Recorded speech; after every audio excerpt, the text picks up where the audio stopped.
माता को स्नान कराते हैं, माँ का भोग लगाते हैं। जब उसकी आप पूजा कर लेते हैं, वर्णने सकृत पूजनम कृत्वा फलम सदगुणम लभेत, स्पष्ट लिखा है। जब आप माँ का पूजन करते हैं, संध्या को आरती करो, रात्रि को 8 बजे से पहले नवरात्रा में अपने घर पहुंचो।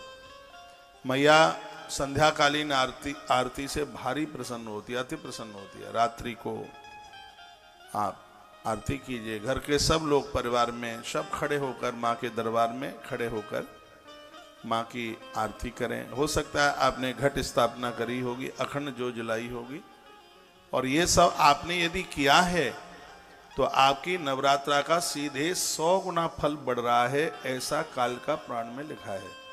यानी ये समझ लो आपकी एक नवरात्रा 100 नवरात्रा के बराबर हो रही है। पूजन की इतनी बड़ी महिमा, इसलिए देखो मैं 15 दिन से जोर दे रहा हूं। मंडला में था तब भी मैं बोला, यमुनानगर में था तब भी मैं बोल रहा था, कुरुक्षेत्र में था तब भी मैं बोल रहा था कि नवरात्रा आ रही है, घट स्थापन करना, अखंड ज्योत जलाना, माँ की प्रतिमा को बिठाना, माँ का पूजन करना। जो दिन निकल गए हैं, अब जो बचे हैं, क्योंकि सप्तमी अष्टमी और नवमी की भारी महिमा है, इसी ग्रंथ में लिखा है और आज आप उसको सुनेंगे उस महिमा को।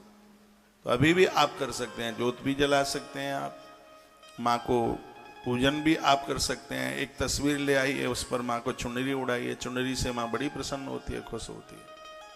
अभी तक आप व्रत नहीं कर पाए हैं तो अष्टमी का व्रत जरूर कर लें। वो विधि अभी मैं थोड़ी देर के बाद आपको निवेदन कर दूंगा। माइक और खोलिए, मुझे ही नहीं सुन पड़ता। तो वर्णन किया गया है, कहा गया है सकृत पूजनम कृत्वा फलम सदगुणम लभेत। किसी भी उपवास में जब आप पूजा करते हैं तो उस किए गई आराधना का सीधे 100 गुना फल मिलता है। उदाहरण के तौर पर आप एकादशी करते हैं, मैं यहीं से बात को आरंभ कर रहा हूं। आपने समझ लिया कि फुल्का छोड़ दो बस और व्रत पूरा हो गया है, यही ज्यादा आप मानते हैं कि एकादशी में आप फुल्का छोड़ दो, रोटी मत खाओ,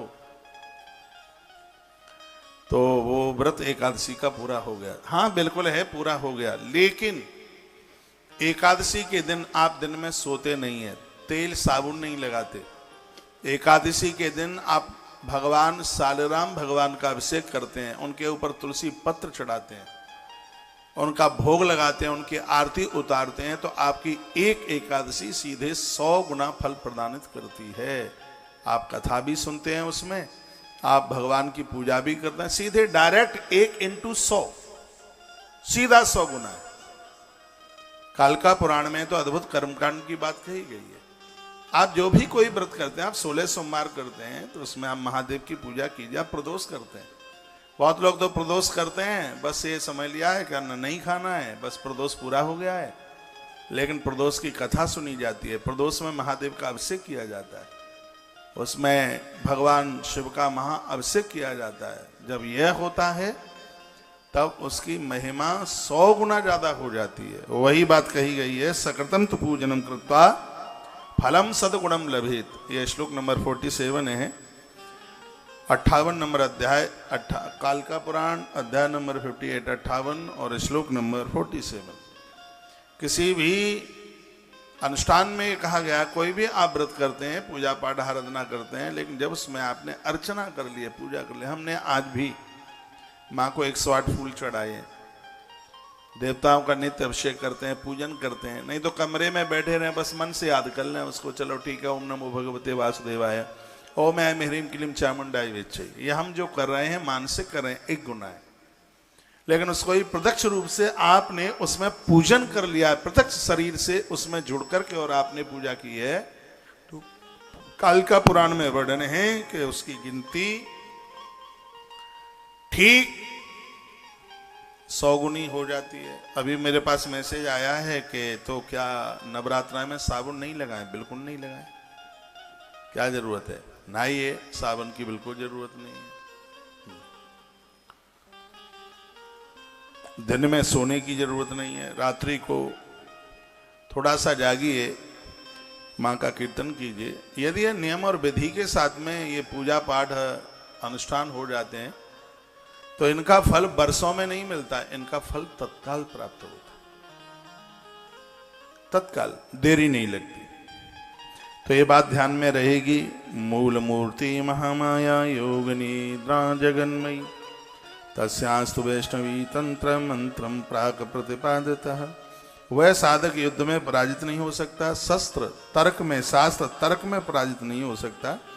जगन्मयी योग निद्रा महामाया मूल रूप से मुक्ति रूपा है, मुक्ति प्रदा है, वैष्णवी माता है। उनका मूल मंत्र पहले ही कहा जा चुका है, ऐसा भगवान शंकर कहते हैं। घोर गरीबी का नाश करती है माँ भगवती जगदम्बा। पंचदेव उपासना में माँ का नाम आता है। तो सबके घर में, आप किसी भी देवी देवता को मानते हैं, सबके घर में पूजा हो। देवी भागवत में वर्णन है कि कृष्ण की प्राप्ति के लिए वसुदेव जी महाराज ने देवी भागवत की कथा सुनी। एक बार भगवान श्री कृष्ण घर छोड़ करके चले गए थे, उन्हें झूठा केस लग गया था। श्रीमद् देवी भागवत में कथा आती है कि उसके लिए वसुदेव जी महाराज ने श्रीमद् देवी भागवत की कथा सुनी। भगवान आ गए और पत्नी और संग में ले आए जामवंती को। वो देवी भागवत में कथा है, वैष्णो देवी में सुनाऊंगा, सुनना कथा। इस कथा में एक दिन बढ़ गया है, ये 27 तारीख को, लेकिन उस दिन कथा का लाइव टेलीकास्ट 10 बजे से लेकर के 1:30 बजे तक है। 2 बजे तक हम यहाँ पूरे कार्यक्रम से फ्री होकर यहाँ से प्रस्थान करेंगे। सुबह की शिफ्ट में कथा है। 9:30 बजे यहाँ पर पूरा मंच चालू हो जाएगा। 1:30 बजे मैं कथा छोड़ूंगा और आधा घंटे में आप सबको, यदि किसी को घुटने पुटने में दर्द है, मेरे हाथ में एक बड़ा सुंदर फार्मूला लग गया है और ये भगवत कृपा से लगा और इतना काट कर रहा है, जिनको ऑपरेशन की जरूरत पड़ रही थी, कमर लचक गई थी, इतना दर्द हो रहा था, मेरे हाथ में ऐसा फार्मूला लग गया है कि वो दवाई बड़ा काट कर रही है। मैंने मुकुंद को फ़ोन किया है, वो कल शाम तक लेकर के पहुंचेगा, परसों यहाँ से बांट देंगे। पैसा वैसा तो कुछ लगना ही नहीं है, बस सेवा है। डायबिटीज की भी दवाई है और ये भी है, घुटने के दर्द की भी है। परसों सोमवार को पूरा कार्यक्रम, परसों सुबह के ही समय पूरा हो जाएगा। यानी मैं 2 बजे से पहले ये तो नहीं कह सकता कि पटियाला छोड़ के जाऊंगा, ऐसा नहीं है। माँ की कृपा रही तो पटियाला तो मैं आता ही रहूंगा, बार बार आता रहूंगा। सिंगला जी के घर पर रुका हूं, लगता ही नहीं कि इनके घर में रुका हूं, ऐसा लग रहा है कि आश्रम में रुके हैं। बड़ा आनंद आ रहा है, ओ कमाल की बात है। ऐसी अनुभूति हो रही है, मैं इनकी बड़ाई करके इनके पुण्य कम नहीं कर रहा हूं। अच्छा लग रहा है, बढ़िया लग रहा है। जाना पड़ेगा माँ का दरबार, आगे वैष्णो माता, तो 3 दिन की कथा वहां भी कर लेंगे। अब एक दिन इसलिए बढ़ा दिया, नहीं तो इसमें जरूरत नहीं थी। इसमें लिखा है कि इस कथा का 5 दिन, 7 दिन, 9 दिन, 15 दिन और 1 महीने की बहुत ज्यादा महिमा है कालिका पुराण।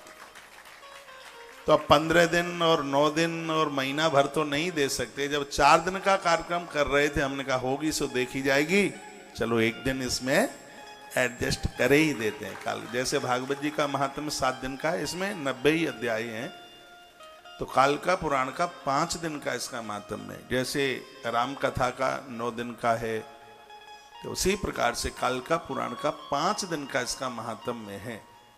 इसलिए 26 के बजाय कार्यक्रम 27 तक हो गया है।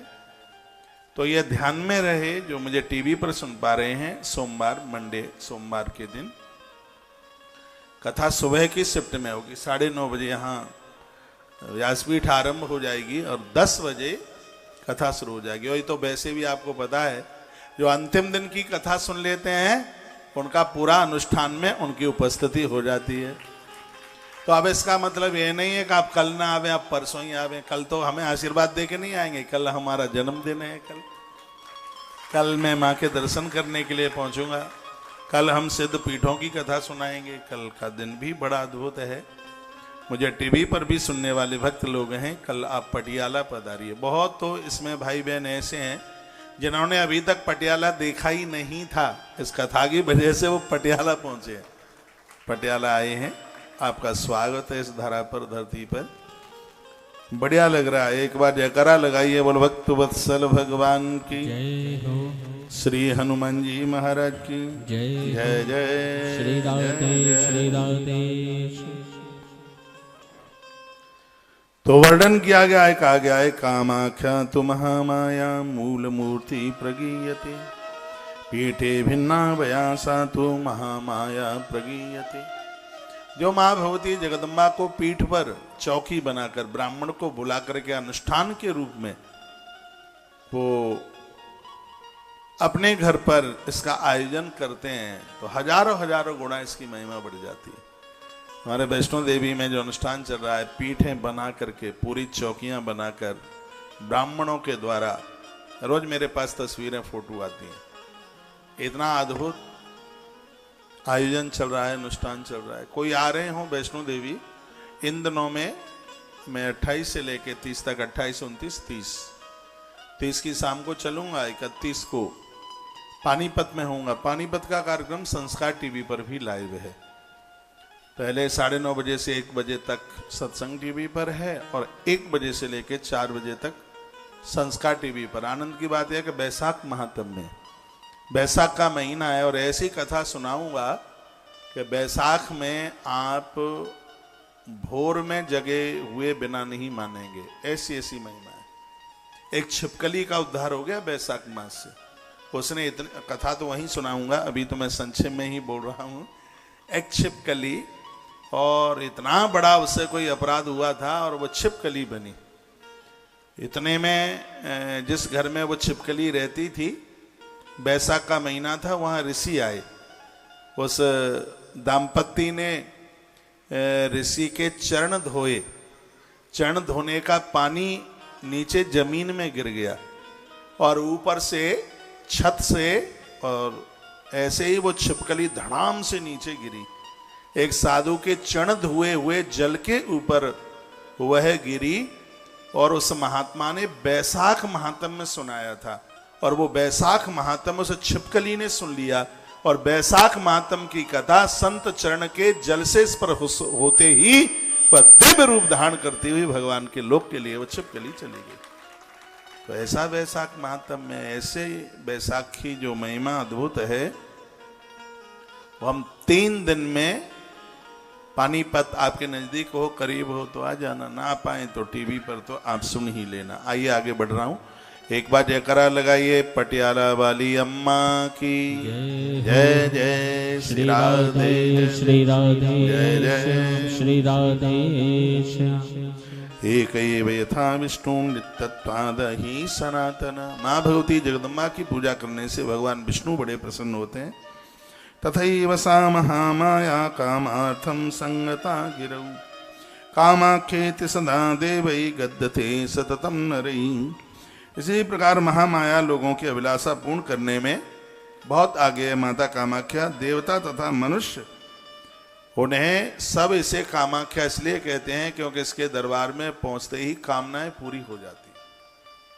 देखिए, मैं कोई एक तरफा बात नहीं कह रहा हूं। मेरे लिए माँ के सभी सिद्धपीठ शक्तिपीठ मेरे हैं, अपने हैं। श्रद्धा के साथ हम सबकी पूजा करते हैं, लेकिन फिर भी इस ग्रंथ में यह निवेदन किया है कि जो माँ के पुजारी हैं, यदि उन्होंने कामाख्या माँ का दर्शन नहीं किया तो समझ लेना कि वो अधूरे भक्त हैं। टाइम निकाल के, कभी समय निकाल करके आप कामाख्या जाइए। पिछले साल शारदीय नवरात्रा में मैं उधर ही था, बहुत कबूतर उड़ाए, बड़ा आनंद आया, इतना अद्भुत अनुष्ठान हुआ, माँ की अद्भुत कृपा है। यथाई पुरुषा कोपी छत्री छत्र ग्राहाद भवेत स्नापका स्नान काले वही कामाख्या भी। जैसे हाथ में वर्ण, जैसे कोई पुरुष हाथ में छाता लेता है तब लोग उसे क्षत्रिय कहते हैं। हमारी कास्ट में एक कास्ट है क्षत्रिय, ब्राह्मण, क्षत्रिय, वैश्य और कनिष्ठ, ये 4 हैं, 4 वर्ण के लोग हैं। तो उसको क्षत्रिय क्यों कहते हैं? छाता तो वो है जो हमें वर्षा से बचाता है, और क्षत्रिय वह है जो हमें संसार के दुश्मनों से, खुरापातियों से हमारी रक्षा करता है, उसे क्षत्रिय कहते हैं। जो सबकी रक्षा करता है इसलिए उसका नाम क्षत्रिय है। भगवान शंकर कहते हैं जो सभी की मनोकामनाओं को पूरा कर देती है, इसलिए इसका नाम कामाख्या है। हर मनोकामना इस मां के दरबार में पूरी होती है, इसलिए इसका नाम कामाख्या है। महामाया शरीरम तो कामार्थम समुपस्थितम लोहितै कुमकुमा पीतम कामार्थम उपयोजितै। इस ग्रंथ में वर्णन है कि कामाख्या माँ की चुनरी बड़ी प्रभावशाली है, वहां का सिंदूर बड़ा प्रभावशाली है, कामना पूर्ति वाला है ये वहां का, इसलिए उसको कामिया सिंदूर कहते हैं। उसका भी वर्णन है कालिका पुराण में। कामिया सिंदूर हम बहुत लेके आए थे, कई बोरा भर के ले आए वहां से, बोरा भर के लाए थे वहां। वो रेल में टीटी मास्टर भी कहे कि ये हो क्या रहा है, क्या कोई दुकान बुकान है क्या? बच्चों ने कहा कि ये दुकान नहीं है, सब बांटने के लिए। तो इतना सिंदूर बोरे भर के लेके आए वहां। वहां का कामिया सिंदूर बड़ा प्रभावशाली है। चुनरियां भी वहां से बहुत लेके आए। हम लोगों ने तो यही तो सीखा है। अब चुनरियां तो चाहे जहाँ पानीपत के देवी मंदिर में भी मिल जाती हैं चुनरियां तो बाजार में भी मिल जाती हैं, लेकिन लोगों ने विश्वास किया है जितनी भी चुनरियां भक्तों के घर तक पहुंचाई, सत्य यही है, जितनी भी चुनरी थी वो सब माता कामाख्या के दरबार की थी। ये नहीं कि यहां से खरीद करके भेज दिए। हमारे वृंदावन में भी तो चामुंडा मैया का मंदिर है, दुनिया भर की चुनरियां ले लो। ये सोच लिया जाता कि इतने यहां से बोरा लेके जाए, किराया लगेगा, कौन देख रहा है, वहीं से खरीद करके दे देंगे। नहीं, लोगों ने बड़ा विश्वास किया है। अब दुनिया का तो हमें पता नहीं है, अपना तो मैं कहता हूं कि जिंदगी पर्यंत इस विश्वास में कभी विश्वासघातता नहीं होगी। यहां जो भी चीजें आपको मिलती हैं, चाहे वो रुद्राक्ष की माला है, चाहे नर्मदेश्वर है, चाहे भगवान शालिग्राम है, गोमती चक्र है, कौड़ी है, ये सब चीजें ऐसी हैं, आना तो बहुत है, कल्पना भी करना बड़ा मुश्किल होगा। और आनंद की बात यह है, सब पूजा करके उन पे चंदन, आप देखते हैं उसमें चंदन लगा होगा, कहीं उसमें कहीं कुमकुम लगा हुआ होगा। तो देखो यहाँ कामिया सिंदूर की बात कही गई है, कितनी लिखा है, कुमकुमई कामार्थम उपयुज्यतई। यहाँ का कुमकुम, यहाँ का सिंदूर मनोकामनाओं को पूरा करता है। जब काम पूर्ण हो जाए तब भी मां का दर्शन करने के लिए जरूर जाइएगा।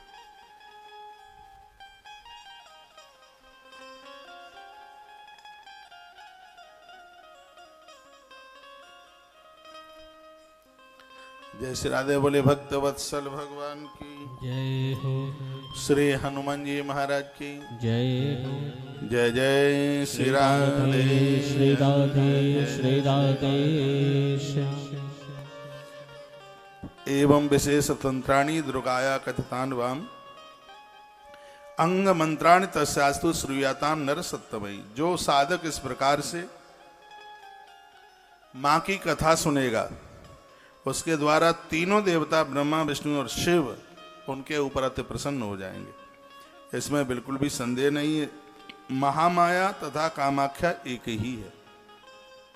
जो मां दुर्गा है, कामाख्या, वो एक ही है, उसमें कोई अंतर नहीं है। जहां भी जिन मंदिरों में आप जाते हैं उसे साक्षात भगवती जगदम्बा, चाहे मंदिर छोटा है चाहे बड़ा है, साक्षात वो भगवती का वह रूप है। वर्णन है कि जो दुर्गा की पूजा करता है वो काल से बच जाता है, काल मृत्यु से बच जाता है, और वो धरती पर गरीबी नहीं झेलता। ये महिमा है इस मैया की। और वो लोग बड़े बड़भागी हैं जो नवरात्रा का व्रत करते हैं, उपवास करते हैं, प्रतिमा के ऊपर पूजा करते हैं। उनकी महिमा का वर्णन, भक्तों की महिमा का वर्णन इस ग्रंथ में किया गया है। पुत्र पौत्र समृद्धस्य धन धानादि समृद्धि।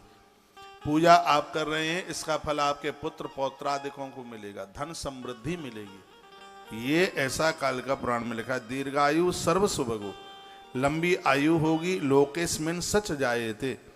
वर्णन किया गया है पुत्र पौत्रादि धन की पूर्ण रूप से प्राप्ति, दीर्घायु होकर वो इस लोक में शुभ की प्राप्ति करते हुए और अंत में भगवान के चरणों में ही पहुंचेंगे। जिन्होंने श्रद्धा के साथ नवरात्रा का उपवास व्रत किया है, माता रानी की कथाएं सुनी है, तो माँ उनके ऊपर बड़ी खुश हो जाती है, बहुत प्रसन्न हो जाती है। अब कुछ और सुन लीजिए। शताष्टम्याम तो चैत्रस्य पुष्पई तत्काल संभवही। जो चैत्र शुक्ल पक्ष अष्टमी को माँ के ऊपर फूल चढ़ाते हैं, काल भी मुरझाकर उनके सामने से रास्ता छोड़ देता है।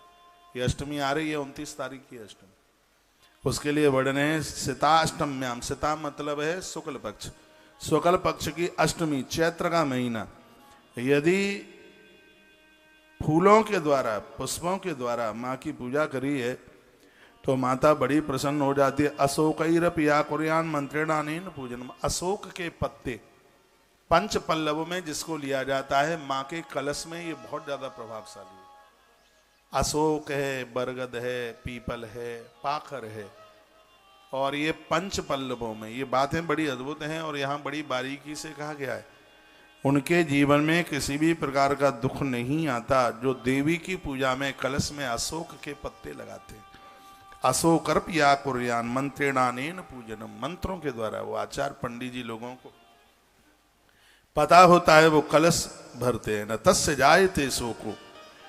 अशोक का मतलब है न तस्य जायते शोको, जिसके नीचे, जिसके सानिध्य में किसी प्रकार का शोक यानी दुख नहीं रहता, इसलिए उसको अशोक कहते हैं। वर्णन है रोग तथा कोई दुर्गति प्राप्त नहीं होती। जो कलश भरते हैं, कलश स्थापना करते हैं, उनकी दुर्गति नहीं होती, उनके जीवन में कभी अशुभ नहीं होता। यह इसकी बहुत बड़ी महिमा है।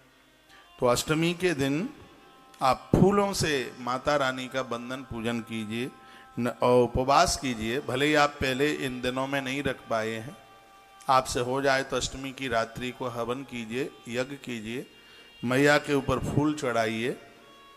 और जैसे श्रृंगी के द्वारा महादेव का अभिषेक होता है, आप भूल जाएंगे, लिख लीजिए, अशोक के पत्ते के द्वारा माँ भगवती जगदम्बा का अभिषेक होता है।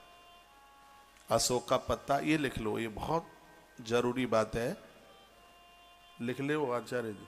अशोक के पत्ते के द्वारा माँ का अभिषेक होता है। जैसे शंख के द्वारा नारायण का अभिषेक होता है, श्रृंगी के द्वारा महादेव का अभिषेक होता है, और अग्निदेव का जो अभिषेक है वो केले के पत्ते के द्वारा होता है। जैसे कभी, इसलिए तो पूर्णावती पर वो केले के पत्ते में बसोर धार छोड़ दी जाती है, केले के पत्ते को भी बड़ा शुभ माना गया है। उसी प्रकार से यहाँ पर वर्णन किया गया, अशोकर्पि यहाँ कुर्यान अभिषेकम मंत्रेण पूजनम। तो ये अशोक के पत्र के द्वारा ब्राह्मण मंत्र बोलता हुआ माँ का पूजन करता है। इसमें पानी नहीं छोड़ा जाता, इसमें घृत के द्वारा माँ का अभिषेक होता है, घी के द्वारा। वो घी उसको पूजा पाठ में ले लीजिए, दीप ज्योति में ले लीजिए, अपने खाने के काम में मत लीजिएगा। श्री सूक्त के मंत्रों के द्वारा या देवी मंत्र के द्वारा, देवी तंत्र के द्वारा माँ का अभिषेक घृत के द्वारा होता है, और उसमें अशोक के पत्ते को प्रयोग में लिया जाता है, यह वर्णन किया गया। नवम्याम सततेरण्य ही आवकेरथमोदकई क्षीर राज्य तथा चौद्रौ सरकराभि सपिष्टकई। नवमी के दिन तिल, जौ, मोदक, क्षीर कहते हैं दूध, घृत, मधु, शर्करा, इन सब चीजों के द्वारा माँ का विशेष रूप से पूजन किया जाता है। याद रखिएगा, भले ही आपके घर में व्रत उपवास नहीं किया गया, नौवीं के दिन घर में कच्चा खाना मत बनाइए, कच्ची रसोई नहीं, ना दाल, ना चावल, ना फुल्का। फिर क्या है, पूड़ी बनाइए, खीर बनाइए, हलवा बनाइए, ये चीजें बनाइए। तो यह भी इस ग्रंथ में वर्णन है। फिर कहा गया कि दशमी के दिन तिल से मिश्रित जल से माँ का अभिषेक करके, पूजन करके, यदि मिट्टी की प्रतिमाएं आपने स्थापित की हैं तो दशमी को ही उसे विसर्जित कर दीजिए।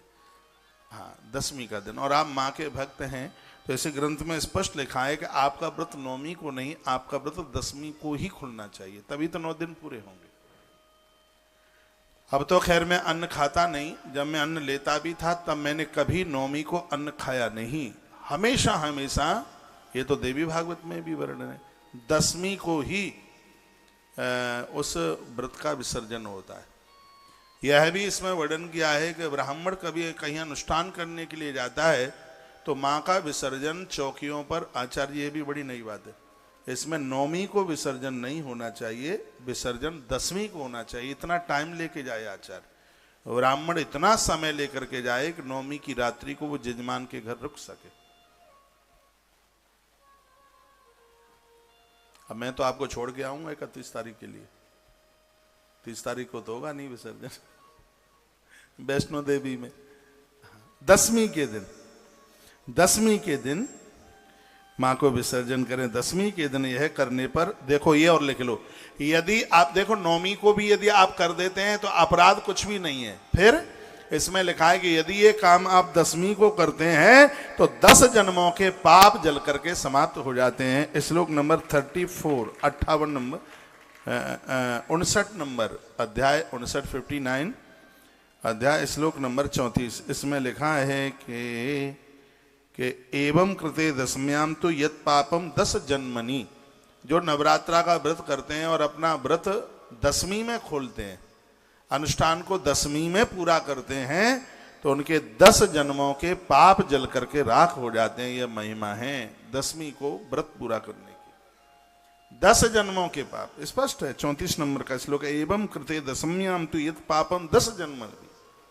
यदि आपने अपना अनुष्ठान दसवीं को पूरा किया है, आपने अन्न दसवीं को खाया है, तो यह समझ लो कि 10 जन्मों के पाप जल करके राख हो जाएंगे। जब 9 दिन कर लेते तो और एक रात सही, क्या बात है फिर। तो अब मुझे तो इस बात का प्रचार करना है, जो लोग, अरे बहुत लोग तो अष्टमी को ही रोटी खा लेते हैं, कन्या पूजन किया, उन्हें जमाया और एक बिलंदा भर के खींच लिया, पूरी कसर निकाल दी 8 दिन की। यह बिल्कुल भी ठीक नहीं है। बेटियों को तो आप पहले ही दिन से अन्न खिला सकते हो, वर्णन है कालिका पुराण में। आपने व्रत किया है, बेटियों को, कन्याओं को खीर पूड़ी चकाचक बेटियों को आप खिला सकते हैं, पहले ही दिन से खिला सकते हैं। कन्या पूजन तो पहले ही दिन से विधि है उसकी। पहले दिन एक कन्या, दूसरे दिन 2, तीसरे दिन 3, चौथे दिन की 4, 5वें दिन की 5, 6वें दिन 6, 7वें दिन 7, 8वें दिन 8, 9वें दिन 9। हर रोज 9 भी कर सकते हैं, हर रोज 1 भी कर सकते हैं। 45 कन्याओं का विधान ग्रंथ में है। तो उसमें ये बड़ी अद्भुत बात कही गई। बहुत लोग अष्टमी को ही अन्न खा लेते हैं, अपना व्रत तोड़ देते हैं, उनकी तो कभी नवरात्रा पूरी होती ही नहीं है, वो तो 7 ही दिन में अपना पूरा कर देते हैं। ये नहीं होना चाहिए। कन्या पूजन करें आप। वैसे कन्या पूजन आप नौमी को किया करें, अष्टमी को हवन कीजिए, माँ का अभिषेक कीजिए, पूजन कीजिए, सब चीजें कीजिए, लेकिन जो कन्या पूजन वाली बात है वो नौमी को कीजिए, नौमी को कीजिए। और नौमी को कन्याओं को भोजन कराइए। ब्राह्मण भोजन की बात इसमें दसवीं को बताई गई है।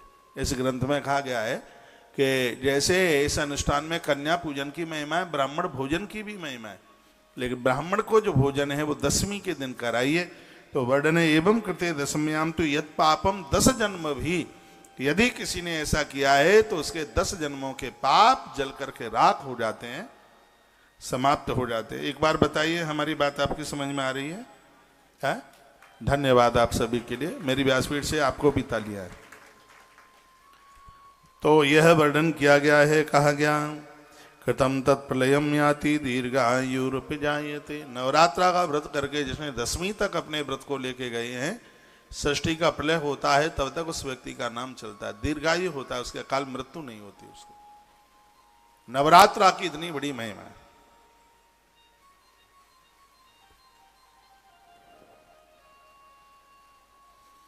नवरात्रा का व्रत करने से गर्भ में संतान खत्म नहीं होती।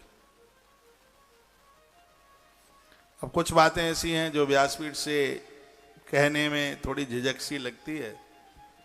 इसमें वर्णन भी यह भी है कि यदि किसी नारी को संतान नहीं हो पा रही है, उसको बेटा नहीं है, उसको औलाद नहीं है, वंश वृद्धि के लिए संतान नहीं है, तो इसमें वर्णन है कि पूर्व में उसने माता रानी की आराधना नहीं कर पाई, वो उसकी पूजा नहीं कर पाई, वो उसकी साधना नहीं कर पाई। तो इसे जन्म में माँ को बहुत मानिएगा, बहुत मानिए। कृतम तत्प्रलयम याति दीर्घायुरुपजायते। दीर्घायु जीवन वह जीते हैं जो नवरात्रा का अनुष्ठान, नवरात्रा का व्रत करते हैं। बेटियों के लिए हर महीने की दोनों अष्टमियों का व्रत करने के लिए इसी कालिका पुराण में कहा है। हर पिता अपनी बेटी के लिए अच्छे से अच्छा घर और वर देखता है। देखो इसमें एक जो आनंद की बात है, और जो मैं 28 साल में पहली बार बोल रहा हूं, वो ये है, जो बेटियां विवाह से पूर्व महीने की दोनों अष्टमियों का व्रत किया है उन्होंने, ऐसी बेटियां ससुराल जाती हैं तो इसमें लिखा है उसको ऐसा पति कभी नहीं मिलता जो संतान को जन्म देने में असमर्थ है। उसमें ऐसी कोई रुग्णता हो, उसमें ऐसा कोई रोग हो, उसको ऐसी कोई दिक्कत हो जिसकी वजह से संतान जन्म न ले, वो ऐसा उसे पति मिलता है जो सर्व प्रकार से एक नारी को सुख देता है, नारी का आदर करता है, नारी का सम्मान करता है। मेरी माता जानकी ने बहुत नवरात्रा के व्रत किए, माता रुक्मिणी ने बहुत नवरात्रा के व्रत किए। ये तो ग्रंथों में लिख मिलता है इस बात का, माइक खोलें। और तो वह बात भी इसमें कही गई है, कहा गया है बोल भक्त वत्सल भगवान की जय हो। पवित्रारोपणम कुर्या देवी प्रीति करुम परम। पवित्रारोपण होता है देवताओं का, ये सुन ले, नई बात है। पवित्रारोपण, पवित्रारोपण क्या है? माता जी वहीं चढ़ा दो, सगरे मेरे पास आ जाएंगे, वहीं चढ़ा दो, यहीं चढ़ा, इसी में आगे बारात में। हाँ अच्छा, ले ले बेटा।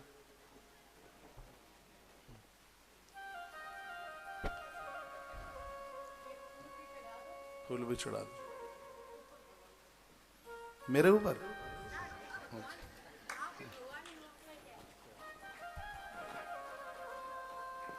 मैंने कहा मेरे पास ही आ जाएंगे, आ गए। बोलिए दादी मैया की जय हो। एक बड़ी अच्छी बात मैं,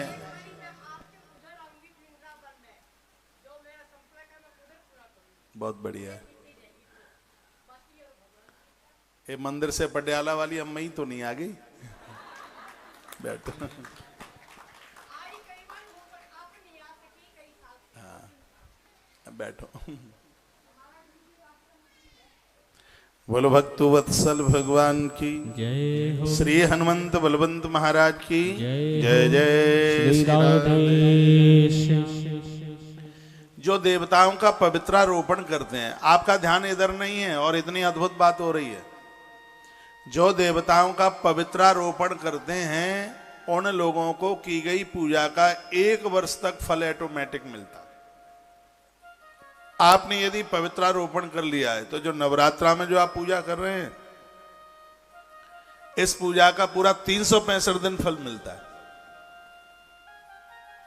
पवित्रारोपण, पवित्रारोपण की इतनी बड़ी महिमा है। तो अब पूछा जाता है कि पवित्रारोपण होता क्या है और यह पवित्रारोपण कब होता है? हर देवता की तिथि अलग अलग है पवित्रारोपण की।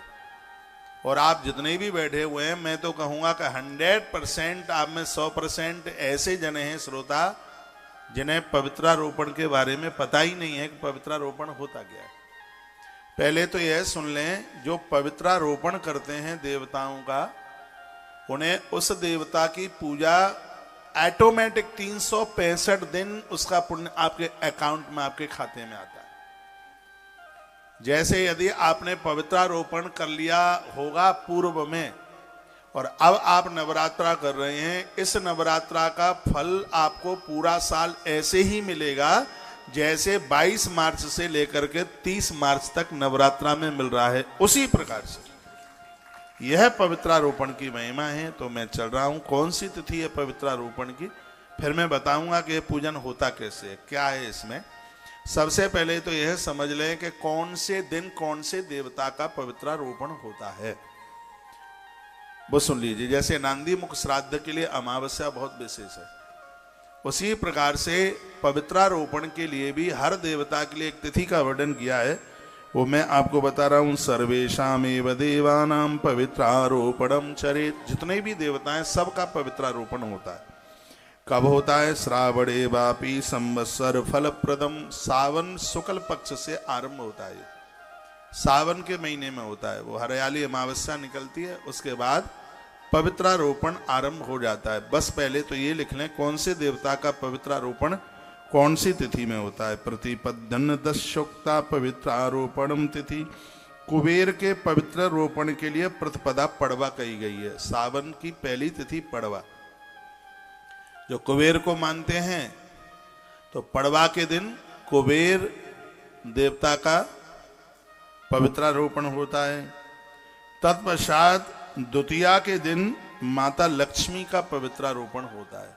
माँ लक्ष्मी भगवती सावन शुक्ल द्वितीया को माता लक्ष्मी का, द्वितीया तु श्रियो देवा तिथि नाम उत्तमा स्मृता, स्पष्ट लिखा है। द्वितीया के दिन सावन शुक्ल पक्ष द्वितीया को माँ लक्ष्मी का पवित्रारोपण होता है। तृतीया भव भाविन्या चतुर्थी तत्सुतस्य च। वर्णन किया भवतारिणी देवी हेतु तृतीया के दिन उसका पवित्रारोपण होता है। दुर्गा माँ का पवित्रारोपण तृतीया के दिन होता है। और जो उनके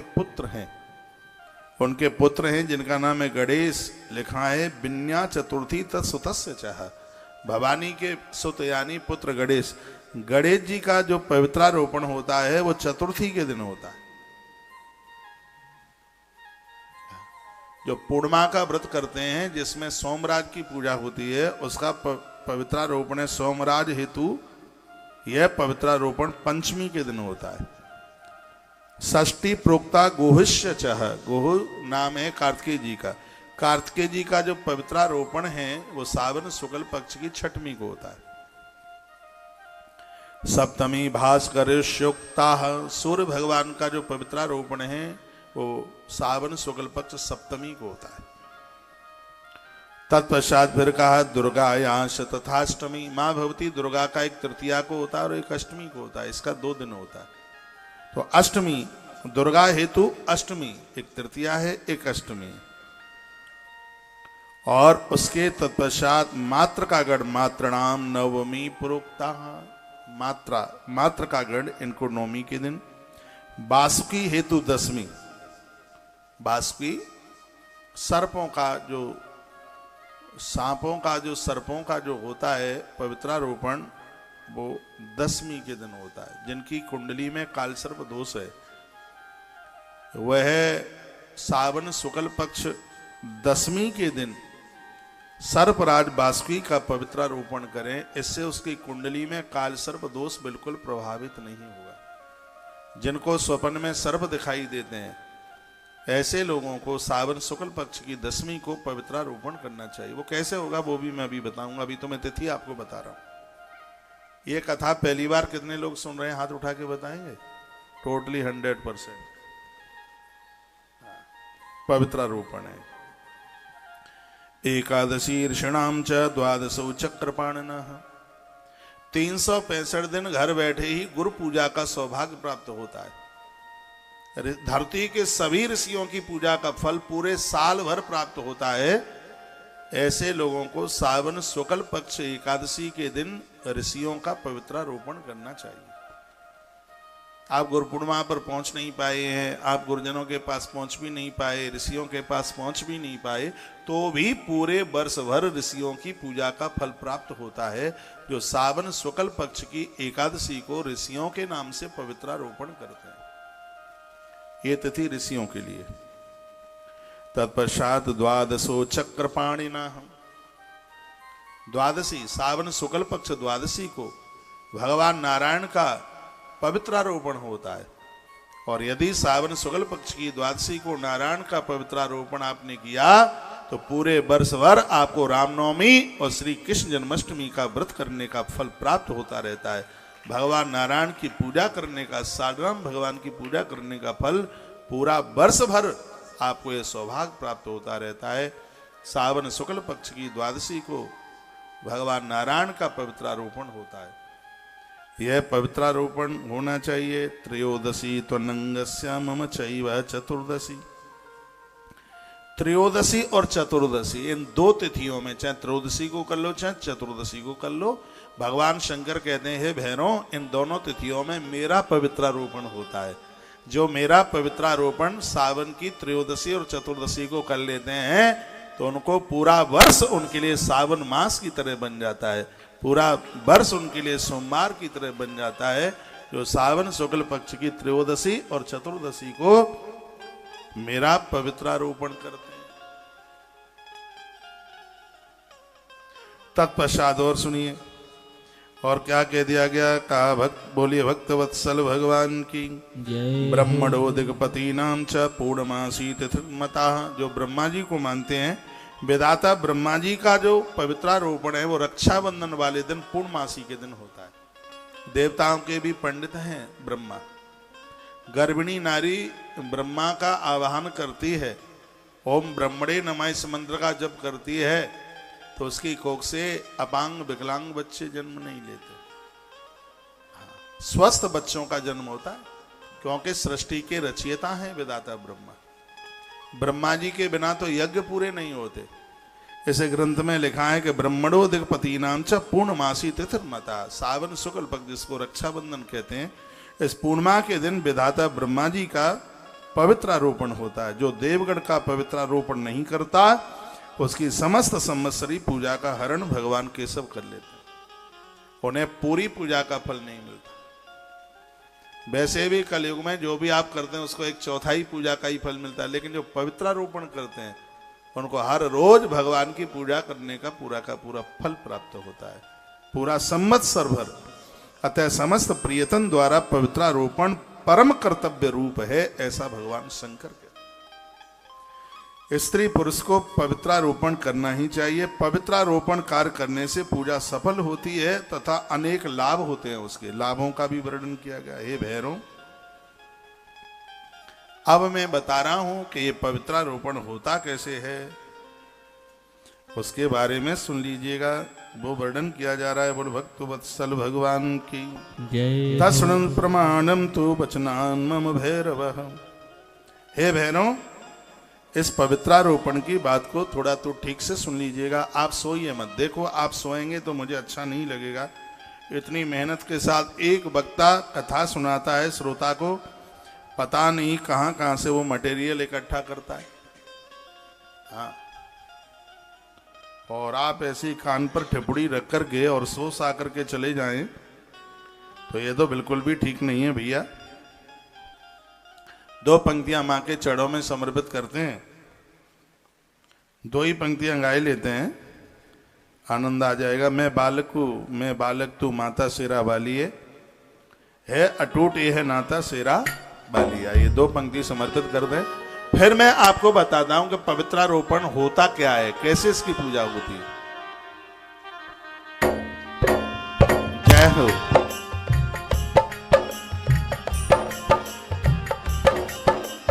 मैं बालक तू माता शेरा वाली है अटूट ये नाता शेरा वाली माँ। मैं बालक तू माता शेरा वाली है अटूट ये नाता शेरा वाली। शेरा वाली माँ, पहाड़ वाली माँ, मेहरा वाली माँ, जोता वाली। मैं बालक तू माता शेरा वाली है अटूट ये नाता शेरा वाली।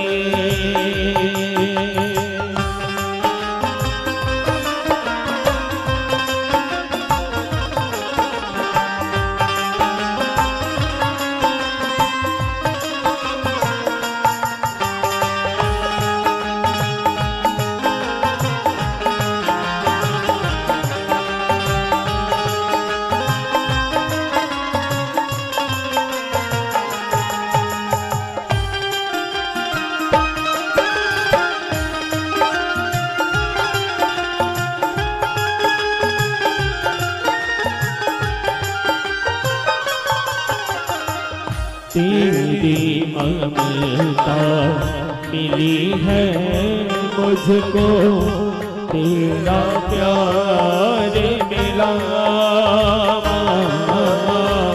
तेरी ममता मिली है मुझको, तेरा प्यार मिला।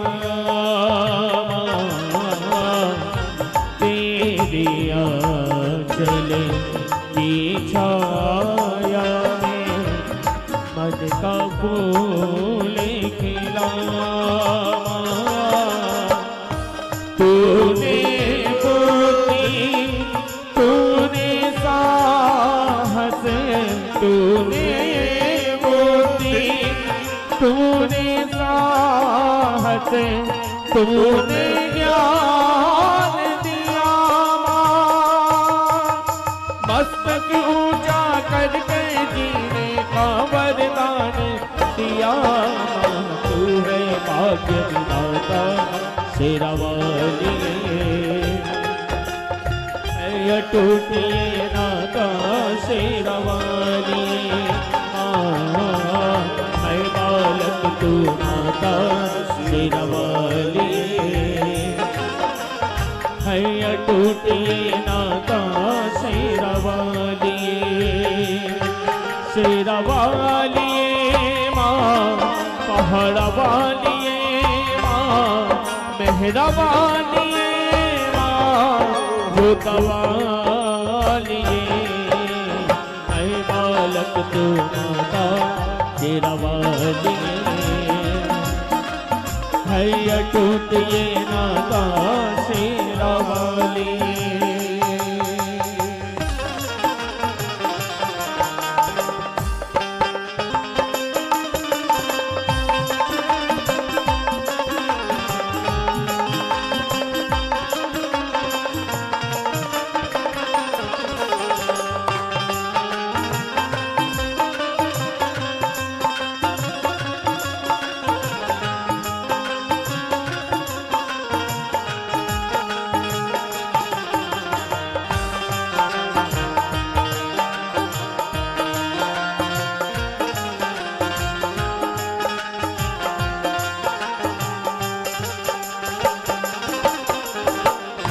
जब से दो नैनों में तेरी पावन ज्योत समाई, जब से दो नैनों में तेरी पावन ज्योत समाई, मंदिर मंदिर तेरी सूरत तेरे लगी दिखाई, ऊंचे पर्वत पर मैंने भी, ऊंचे पर्वत पर मैंने भी डाल दिया है मेरा, जिस दिन करूं मैं तेरी पूजा, ये दास हूँ तेरा, प्रभु सदा गुण गाता शेरवाली, है अटूट ये नाता शेरवाली माँ, मैं बालक तू माता शेरवाली, है अटूट ये नाता शेरवाली, शेरवाली माँ, पहाड़वाली माँ, मेहरवाली माँ, जोतवाली, मैं बालक तू माता शेरवाली, है अटूट ये नाता शेरवाली, मैं बालक तू माता शेरवाली, है अटूट ये नाता शेरवाली, शेरवाली माँ, पहाड़वाली माँ, मेहरवाली माँ, जोतवाली, मैं बालक तू माता शेरवाली, है अटूट ये नाता शेरवाली, मैं बालक तू माता शेरवाली, है अटूट ये नाता शेरवाली, शेरवाली माँ, पहाड़वाली माँ, मेहरवाली माँ, जोतवाली, मैं बालक तू माता शेरवाली, है अटूट ये नाता शेरवाली, हे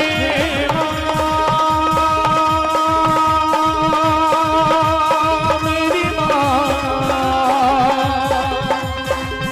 हे माँ,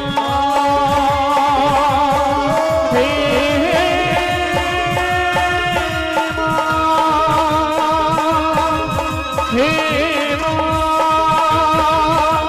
जो मेरी माँ मेहरा वाली जयकारा शेरों वाली माँ बोल साचे दरबार की जय बोल जोधा वाली मैया की जय बोल वैष्णो देवी मैया की जय बोल काली देवी मैया की जय। मैं बालक माँ तेरा सिर वालिए है अटूट ये नाता शेरवाली शेरवाली माँ पहाड़वाली माँ मेहरवाली माँ जोतवाली मैं बालक तू माता शेरवाली है अटूट ये नाता शेरवाली। बोलिए साचे दरबार की जय हो। जय जय श्री राधे श्री राधे श्री राधे श्याम। तो वर्णन किया है, तस्माद यत्नेन कर्तव्यम पवित्रारोपणम परम। समस्त प्रयत्न द्वारा देवताओं का पवित्रारोपण बड़े कर्तव्य पूर्वक किया जाए। क्यों? कृते बहु फला प्राप्ति पूजा सफला भवेत्। पवित्रारोपण करने से पूजा का संपूर्ण फल प्राप्त हो जाता है। भगवान कहते हैं, हे भैरव, इसके लाभ भी मैं तुम्हें वर्णन करूंगा। व्यक्ति जिस सूत्र से पवित्र का जो निर्माण करता है वह मैं बताता हूं कि कैसे होना चाहिए। तो वर्णन किया है कि यह पवित्रारोपण चारों युगों में होता है। सतयुग में जो ये पवित्रारोपण है वो मणियों के द्वारा होता था। सतयुग में मणियों के द्वारा, त्रेता में ये स्वर्ण के द्वारा होता, द्वापर में ये रेशम के द्वारा होता है, और कलयुग में जो पवित्रारोपण है ततक्षोमम सपुण्यम स्यात् कपासः कमतम परम। कपास यानी सूत के द्वारा, कलयुग में सूत के द्वारा, सूत के धागे के द्वारा ये होता है। उसी की बात कही गई है, पट्ट सूत्रम तथा नेता पवित्राणी कार्य। सूत को बड़ा पवित्र माना गया है, बड़ा पावन माना गया है। विचित्राणी पवित्राणी कर्तव्यानि तो यत्नतः, पवित्र का यत्न विचित्र रूपेण निर्माण करे। गंध के द्वारा, जल के द्वारा उसके पूजन की बात कही गई है। अर्चना उसकी करे तो कैसे बनाया जाएगा? कन्या च कर्तयेत सूत्रम प्रमादा च पतिव्रता। इस पवित्रारोपण के धागे को, सूत को या तो छोटी कन्या बनावे या पतिव्रता स्त्री, बुरा न लगे ऐसी स्त्री इसको बनाने की अधिकारिणी है जिसकी 7 भामर पड़ी हैं, और यज्ञ की साक्षी में अग्नि के, ये तो पूरा पढ़ा हुआ है इसमें, ये ग्रंथ भरा हुआ है। ऐसी नारी तो एक ही कास्ट की है जिसका पति और पत्नी एक शास्त्रोक्त विधि से जिनका विवाह हुआ है। ये नहीं कि हम तुम राजी तो क्या करे काजी। या तो छोटी कन्या के द्वारा इस पवित्रारोपण को बनाया जाता है, या वह पतिव्रता नारी जिसके विवाह में संपूर्ण सनातन संस्कृति के नियमों को पूरा किया गया है। ये उसी का अधिकार है, ये पवित्रारोपण का। वेदभ्य साधशीलावा दुखशीला न कर्तयेत। जिस नारी को पति नहीं है तो वो किसी कन्या से बनवा लेती है, वो खुद उसको नहीं बनाती, ऐसा भी वर्णन किया गया है। कन्या के मां पतिव्रता नारी को यह अधिकार दिया गया है। एक बार जयकारा लगाइए, बोल भक्त वत्सल भगवान की जय हो। मृतलोके यशा कीर्ति सुख सौभाग्य वर्धनम। अब इसको बनाने की विधि बताऊंगा, मैं निवेदन करूंगा। एक तो इससे होता क्या, सूत्रई पवित्रम कुर्बीता अनिष्टोत्तम मध्यमम। इसमें भी वर्णन किया गया है कि जो 27 लड़ों का है, एक 54 लड़का है, और एक इसमें 108 लड़का है, और इसमें एक 1008 लड़का पवित्रारोपण बनाया जाता है। सबसे प्रारंभिक है 27 लड़, और उसके बाद में है 54, और उसके बाद में 108, और उसके बाद में 1000। मर्तलोक ऐसा कीर्ति, मृत्यु लोक में पवित्रारोपण करने वालों को यश और कीर्ति, सुख और सौभाग्य वर्धनम, ये सुख देने वाला है, सौभाग्य देने वाला है। चतुपंचाशता प्रोक्तम तन्नूनम मध्यमम परम देव भोगावहम पुण्यम स्वर्ग मोक्ष प्रदायकम। धरती के सभी भोग मृत्यु के बाद में उन्हें मोक्ष प्राप्त होता है। स्वयं भगवान शिव कहते हैं 27, 54, 108 और 1008, 1000 नहीं है, 1008 सूत्र से निर्मित पवित्र, इसको पवित्रारोपण का इसको नाम दिया गया है। जो 1008 का पवित्रारोपण होता है उसको नागहार के नाम से जानते। एतत्तु नागहाराख्यम संकरस्य पवित्रकम। जो भगवान महादेव का पवित्रारोपण करते हैं उनको नागहार यानी 1008 लड़ें सूत की हों उसके द्वारा वो बनाया जाए, जिसमें 1008 सूत की लड़ें होती हैं। ये भगवान शिव के लिए बनाया जाता है और इसको नागहार के नाम से जानते। एतत्तु नागहाराख्यम संकरस्य पवित्रकम। ये पवित्रक भगवान शिव को पहनाया जाता है। भगवान शंकर इसमें बड़े राजी होते हैं। अष्टोत्तर सहस्रेण तंतुनाम सुमनोहरम यह प्रक्षत मह्यम तु सयावास्तंतु संचयम। वर्णन किया है कि जो मनुष्य इस प्रकार का पवित्रारोपण भगवान शिव कहते हैं मुझे प्रदानित करता है, वह जितने भी सूत्रों से यह पवित्र बनाता है वह हमेशा एक सूक्ष्म रूप से मेरे पास में रहता है। तंतुनाम तस् दानेन विष्णु सायुज्य मापनीयात। जो पवित्रारोपण भगवान विष्णु को समर्पित करते हैं, भगवान नारायण उनके ऊपर अति प्रसन्न हो जाते हैं, वर्णन किया गया है। आइए थोड़ी सी अब इसकी आप विधि समझ लें तो बड़ा बढ़िया लगेगा, अच्छा लगेगा।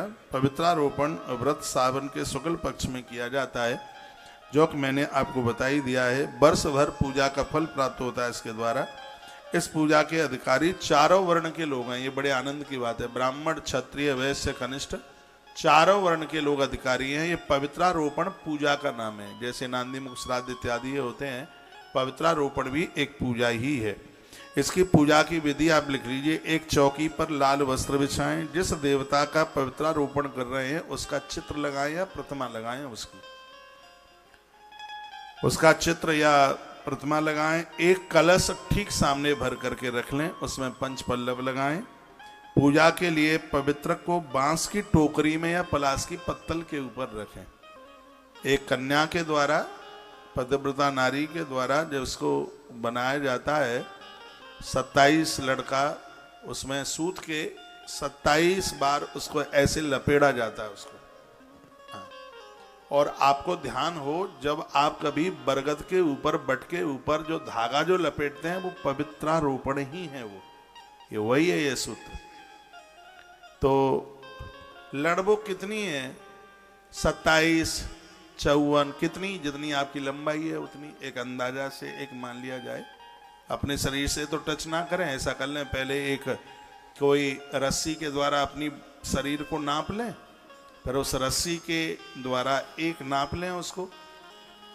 तो ऐसे 27 भी ले सकते हैं, 54 भी ले सकते हैं, 108 भी ले सकते हैं और आप 1008 भी ले सकते हैं। पूजा के लिए उसका नाम है पवित्रक। जब पूजा हो जाती है तो उसको कहते हैं पवित्रारोपण। पूजा के लिए इस पवित्रक को बांस की टोकरी में या सूप में या पलाश की पत्तल पर इसको रखें। भगवान से स्तुति करेंगे, हे भगवान यह पवित्रक पूजा आपकी प्रसन्नता के लिए हम कर रहे हैं, मेरे कार्यों में कोई भी किसी भी प्रकार का विघ्न न आए। इसमें लिखा है पवित्रारोपण करने से आपके द्वारा किए गए जो कार्य हैं उसमें किसी भी प्रकार का विघ्न नहीं आता। वर्णन है, कहा जाता है कि भगवान मेरे किए गए कार्यों में किसी भी प्रकार का विघ्न न आए, वर्ष भर आपकी पूजा का पुण्य लाभ मुझे प्राप्त होता रहे, हम आपसे ऐसी प्रार्थना करते हैं। भगवान शंकर कहते हैं, हे भैरव, जिस देवता के लिए पवित्रारोपण किया जाता है वह देवता वर्ष भर उस भक्त की रक्षा करता है, ऐसा वर्णन है। हाथ में गंध अक्षत लेकर भगवान का आह्वान किया जाता है। कहा जाता है, भगवान हम आपका आह्वान करते हैं और हम आपको पवित्रक धारण करवा रहे हैं। घृत सहित खीर का हवन किया जाता है। खीर में हवन खीर में घी डाला जाता है। जिस देवता का आप पवित्रारोपण कर रहे हैं उसके मंत्र के द्वारा आहुति डाली जाती है। भगवान को फिर वह धारण कराया जाता है। वो पवित्रारोपण है, वो सूत है, वो भगवान को उसको धारण कराया जाता है और उसके तत्पश्चात उसको धारण कराने के तत्पश्चात एक दिन वो भगवान के ऊपर लगा हुआ होता है, दूसरे दिन फिर उसको विसर्जित किया जाता है। इसमें चंदन रोली इसमें ये लगाई जाती है। ये पवित्रारोपण की ये बड़ी अद्भुत लिखा है।